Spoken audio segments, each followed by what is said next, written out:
என்ன இன்னவே எந்திரிக்காமே இருக்கா? நைட்டு போட்டு லைட்டு அப்படியே கிடக்கு வெளியே. கதவை திறக்கல, வீடு வாசல் தூக்கல, கோலம் போடல, ஒன்றும் போடல. நியூ இயர் அதுவுமா இப்படி படுத்து கிடந்து உறங்கிட்டு இருக்கா போல இருக்கே. சரி என்னன்னு உள்ள போய் பார்த்துட்டு வருவோம். வண்டி இதில் நிற்கட்டு, உள்ள போயிட்டு வருவோம். என்ன கதவு லேசாக திறந்துருக்கால தானே இருக்கு. அப்போ இதில் தான் இருக்காளோ? எப்போ பாரு இந்த பிள்ளை கதவை திறந்து போட்டுட்டே தான் இருக்கும். யாராவது வீட்டுக்குள்ளே வந்தால் தெரியுமா? இதுலேயும் இல்லையே கண்டியா, வீடை திறந்து போட்டுட்டு தான் போயிருக்கா. ஏ ஜனனி, ஜனனி, இந்த பிள்ளை என்ன இப்படி பொறுப்பு இல்லாமல் இருக்கு? கதவை திறந்து போட்டு யாராவது வீட்டுக்குள்ளே வந்தால் என்ன செய்யுதுக்கு?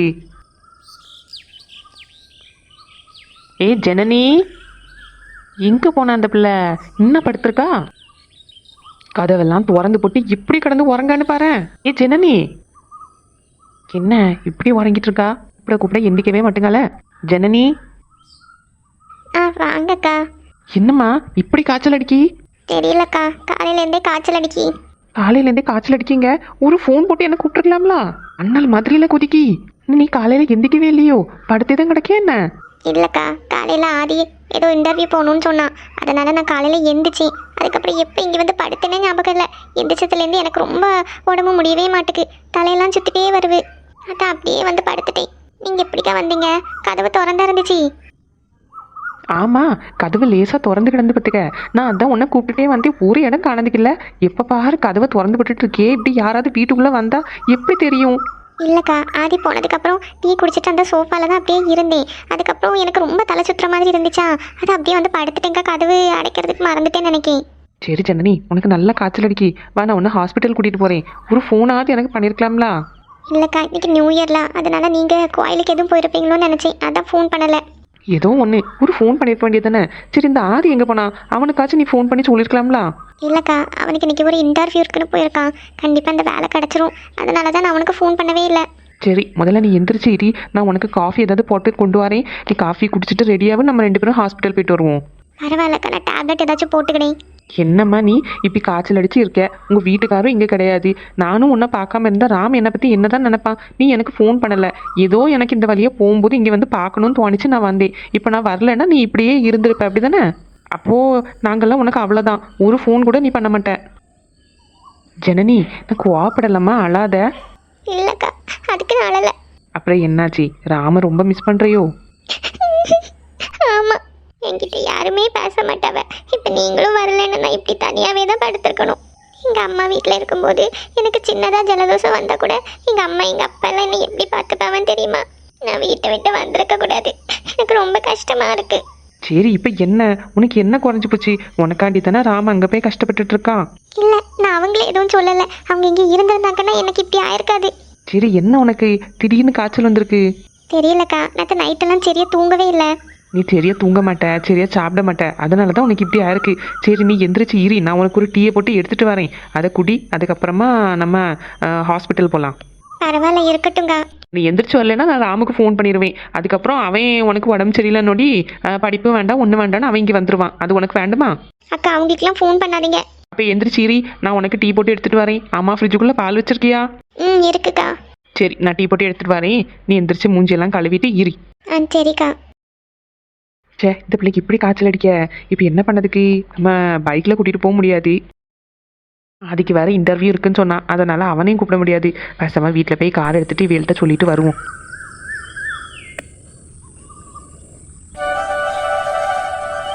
என்ன துணி கிடக்கு? அம்பிட்டு இந்த பையனுக்குள்ள சட்டம் பேண்ட் தான் கிடக்குப்பா. எல்லாம் இந்நேரம் சின்னதாக இருக்கும். இவ்வளோ துணியை அந்த பீரோக்குள்ளே அடைச்சி வச்சிருக்கேன் நானும். எவ்வளவு நல்ல ஷர்ட்டு பேண்ட்டெல்லாம் கிடக்கு. எல்லாம் வெளிநாட்டுக்கு போகும்போது எடுத்தது. இந்த வாட்டி வரும்போது எல்லாத்தையும் கொண்டு வந்து எல்லாம் அப்படியே போட்டு வச்சிருக்கா. இப்போ வேற ஆள் கொஞ்சம் குண்டா இருக்கா. இந்த ஷர்ட்டு டிஷர்ட்டு ஒன்றும் சேராது. எல்லாம் நல்ல நல்ல ஷர்ட்டாக இருக்குது. அந்த அடுத்த தெருவில் தங்கமணின்னு ஒருத்தி உண்டு. அவன் பையனுக்குன்னா இதெல்லாம் கரெக்டாக இருக்கும். அவங்களும் கொஞ்சம் வசதி இல்லாத குடும்பம் தானே. அதனால் இந்த நல்ல சட்டெல்லாம் பார்த்து எடுத்து துவைச்சி நல்லா காய போட்டு அயன் பண்ணி அந்த பையனுக்கு கூட்டு போய் கொடுத்துடணும். இனி இவன் வந்து இதை எடுக்கவா போகிறான்? வந்தாலும் இதெல்லாம் போட போகிறதும் கிடையாது. அதனால் ஒவ்வொன்றையாக மடக்கி அழகாக தேய்ச்சி நல்லா இது பண்ணிவிட்டு அவன்கிட்ட ஒரு பேக்கில் வச்சு கொண்டு போய் கொடுத்துடலாம். நம்ம பீரோக்குள்ளே இடமா இருக்குது வைக்கிறதுக்கு. இன்னும் ஒரு 2 பீரோ வாங்கினாலும் இது எல்லாத்தையும் எடுத்து உள்ளே வைக்க முடியாது. என்ன லட்சுமி, தனியாக இருந்து புலம்பிட்டே இருக்கால இருக்கு? ராணியக்கா வாங்கக்கா இருங்க. என்ன லட்சுமி எல்லா துணியும் எடுத்துட்டு வந்து இதில் போட்டிருக்கேன்? ஆமாக்கா, அடுத்த வாரம் பொங்கல் வருதுல்ல, அதனால எல்லாத்தையும் எடுத்து போட்டு வீடெல்லாம் க்ளீன் பண்ணுவோமேனு எடுத்துக்கொண்டு போட்டிருக்கேன். இது இந்த ராம் இருக்கான்ல, அவனுக்குள்ள ட்ரெஸ்ஸு எல்லாம் சின்னதாகி போச்சு. அவன் இல்லா நோடி அந்த ரூமுக்குள்ளே போகவே இல்லை. இன்னைக்கு தான் எல்லாம் பொறுக்கிட்டு வந்து வெளியே போட்டிருக்கேன். இன்னும் நிறைய பாத்திரம், இந்த செம்பு பாத்திரம்லாம் எங்கள் அத்தைக்குள்ளது எனக்கு தந்தவ. இதெல்லாம் இப்போ யாருக்கா யூஸ் பண்ணுதாவ? அதனால எல்லாத்தையும் பொறுக்கி கொண்டு வெளியே போட்டிருக்கேன். ஒன்றில் பழைய விலைக்கு எல்லாத்தையும் கொடுத்துடணும். இந்த துணியிலேயே நல்ல நல்ல துணியெல்லாம் இருக்குது பார்த்துடுங்க. இப்போ தான் அவன் பீரோவை திறந்து பார்க்க இவ்வளோ ட்ரெஸ்ஸு உள்ளே இருக்குது. எல்லாத்தையும் குத்தி நிறச்சி அதுக்குள்ளேயே வச்சிருக்கான். சரின்ட்டு எல்லாத்தையும் நல்ல ட்ரெஸ்ஸாக பற்றி எடுத்துட்டு இந்த அடுத்த தடவை தங்கமணி உண்டுல, இந்த கொஞ்சம் வசதி இல்லை பார்த்துக்க, அதனால் அந்த பையனுக்கு கொடுப்போமே அப்படின்னு நல்ல ஷர்ட்டு பேண்ட்டு எல்லாத்தையும் எடுத்து வச்சுட்டு இருக்கேன். ஆமாம், அந்த பையனுக்கு இதெல்லாம் கரெக்டாக இருக்கும். ராமுக்கு எல்லாம் சின்னதாயிட்டோ? ஆமாக்கா, ராமுக்கு எல்லாம் சின்னதாகி போச்சு. அவனு இனிமேல் இந்த ட்ரெஸ் எல்லாம் போட போகிறான். நல்ல புது புது ட்ரெஸ் எல்லாம் வெளிநாட்டுக்கு போகும்போது எடுப்பான். அதனால சரின்ட்டு எல்லாத்தையும் மடிச்சு வச்சுட்டு இருக்கேன். இன்னும் ஒரு பீரோ இருக்குது, அதுக்குள்ளே பூமாரிக்குள்ளே பழைய ட்ரெஸ்லாம் இருக்குது. அதெல்லாம் யாருக்காவது கொடுக்கணும், தூக்கி கொடுக்கணும். அவளும் வளர்ந்துட்டே வரால. ஆமாம், பிள்ளைங்கெல்லாம் கண்ணு மூடி திறக்கிறதுக்குள்ளே பெரிய பிள்ளைங்க ஆயாச்சு. லட்சுமி, பொங்கலுக்கு துணி எடுக்க போண்டமா பிள்ளைங்களுக்கு? அவ்வளோ நேற்றுக்கே கேட்க ஆரம்பிச்சாச்சு. நம்ம இப்போமே எடுத்தால் நம்ம தைக்க கொடுக்க முடியும் அப்படின்னு. வருஷம் இது ஒரு பிரச்சனையாக இருக்குது பத்தியாக்கா. இதுக்கே ஒரு தொகையை பார்க்க வேண்டியது இருக்குது. ஆமாம், பிள்ளைங்களும் வளர்ந்துட்டே இருக்காவ. அவங்களுக்கு கொஞ்சம் நகையெல்லாம் சேர்த்து வைக்கலான்னு பார்த்தா இங்கே துணி எடுத்து தீர மாட்டேக்கு. என்னைக்கிக்கா போகிறதுக்கு நீங்கள் சொல்லுங்கள், ஒரு நாள் பார்த்து சொல்லுங்கள், போயிட்டு வந்துடுவோம். சரி லட்சுமி, நானும் அப்படியே இருந்தேன். சரி, இன்னும் ஒரு வாரம் தானே இருக்குது, அதுக்குள்ளே போய் ஒரு துணியாக எடுத்துகிட்டு வருவோம். இவங்க அப்பா கிட்ட காசு கேட்டிருக்கேன், இன்னைக்கு தாரேன் அப்படின்னாவ.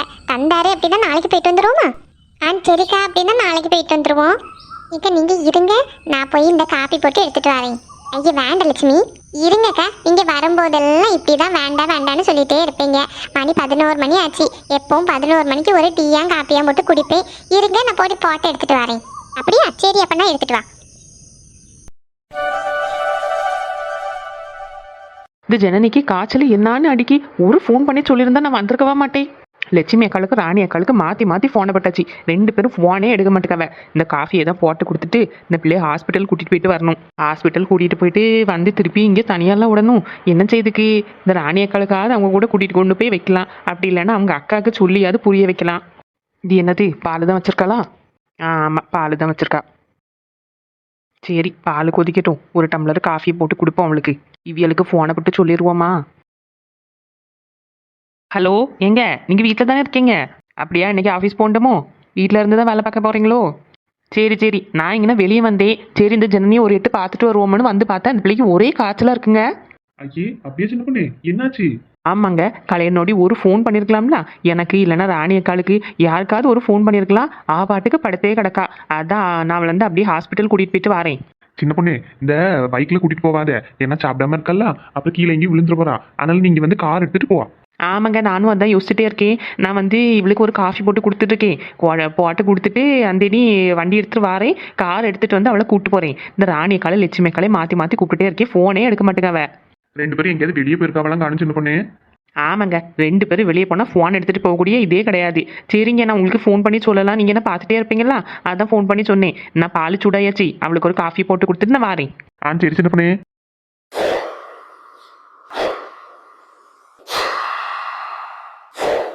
என்ன இந்த ஜனனி பாட்டுக்கு எந்திரிச்சு வந்துட்டு இருக்காளோ? யாரோ வர மாதிரிலாம் இருந்துச்சு. எனக்கு தோணதா இருக்கும். சரி, காஃபி போட்டு கொண்டு போய் கொடுப்போம்.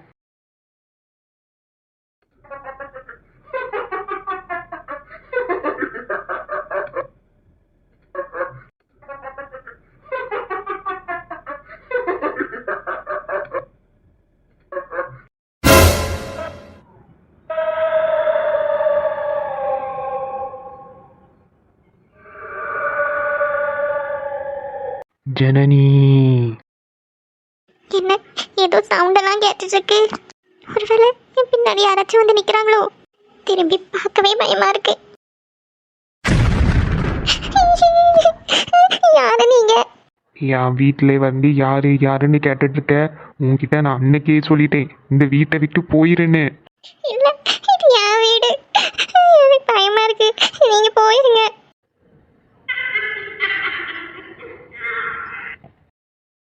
ஐயோ, சின்ன பொண்ணக்கா ஓடி வாங்க.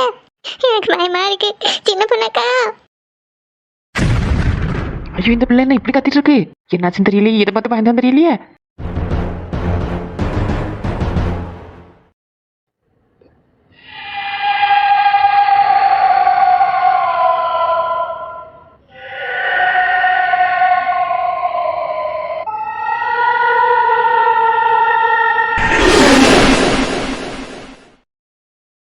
ஐயா என்ன இந்த பிள்ளைக்கு என்னாச்சுன்னு தெரியலையே மயக்கம் போட்டு விழுந்துட்டாளா இல்ல திருப்பி தூங்கிட்டாளான்னு தெரியலையே